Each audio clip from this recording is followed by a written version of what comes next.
오늘은 2022년 3월 14일 사순 제2주간 월요일입니다. 성부와 성자와 성령의 이름으로 아멘. 루카가 전한 거룩한 복음입니다. 그때 예수님께서 제자들에게 말씀하셨다. 너희 아버지께서 자비하신 것처럼 너희도 자비로운 사람이 되어라. 남을 심판하지 마라. 그러면 너희도 심판받지 않을 것이다. 남을 단죄하지 마라. 그러면 너희도 단죄받지 않을 것이다. 용서하여라. 그러면 너희도 용서받을 것이다. 주어라. 그러면 너희도 받을 것이다. 누르고 흔들어서 넘치도록 후하게 되어 너희 품에 담아주실 것이다. 너희가 되질하는 바로 그 되로 너희도 되받을 것이다. 주님의 말씀입니다. 그리스도님 찬미합니다. 너희 아버지께서 자비하신 것처럼 너희도 자비로운 사람이 되어라. 너희는 원수를 사랑하여라는 말씀 속에서 예수님은 우리가 아버지처럼 완전한 사람이 되라고 말씀하셨습니다. 오늘은 더욱 구체적으로 그 완전함이 어떤 것인지를 이야기하십니다. 의로운 사람에게나 불의한 사람에게나 같은 해와 비를 주시는 하느님의 마음이 오늘 등장하는 자비의 내용입니다.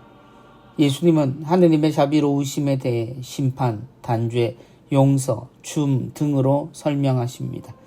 심판과 단죄는 우리가 하지 말아야 할 것이고 용서와 주는 것은 우리가 실천해야 하는 가치입니다. 이 둘은 자비의 두 가지 측면을 모두 보여주는 일들입니다. 너희도 심판받지 않을 것이다. 너희도 단죄받지 않을 것이다. 그가 잘못을 저지른 이라도 그에게 필요한 일이 생겼을 때 그를 나쁜 사람이라고 판단하는 것은 단죄이고 그에게 어떤 것도 주지 않는 실천은 심판입니다. 그러나 하느님은 그에게도 같은 햇살과 비를 내려주십니다. 그것은 그에게 필요한 것이고 그것에 대해 하느님은 그에 대한 판단과 심판을 내리지 않으십니다. 우리가 해야 할 일은 그것이 아니기 때문입니다. 용서하여라. 주어라. 그런 이에게 우리가 해야 할 가치는 용서와 주는 것입니다. 그가 잘못을 뉘우쳐야만 용서를 할 수 있다는 것이 우리의 상식이지만 예수님이 말씀하시는 용서는 그러니라 하더라도 그것을 이유로 그를 대함에 있어서 또 다른 잘못을 저지르지 말라는 것이었습니다. 그의 잘못이 분명함을 알면서도 같은 형태로 그에게 보복하는 것은 더욱 죄를 깊게 하는 것입니다. 대신 예수님은 그에게 필요한 것을 주라고 말씀하십니다. 그럼에도 불구하고 그가 필요한 것이 보이면 그것을 주는 것을 망설이지 말라는 것이 주님의 말씀입니다. 마치 당신의 죽음을 원하는 이들에게 십자가를 기꺼이 지시는 당신처럼 말입니다. 너희도 자비로운 사람이 되어라.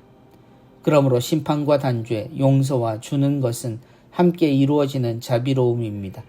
그리고 이 모든 것은 주님의 삶이기도 합니다. 그런 주님을 따라 걷는 우리가 됩시다.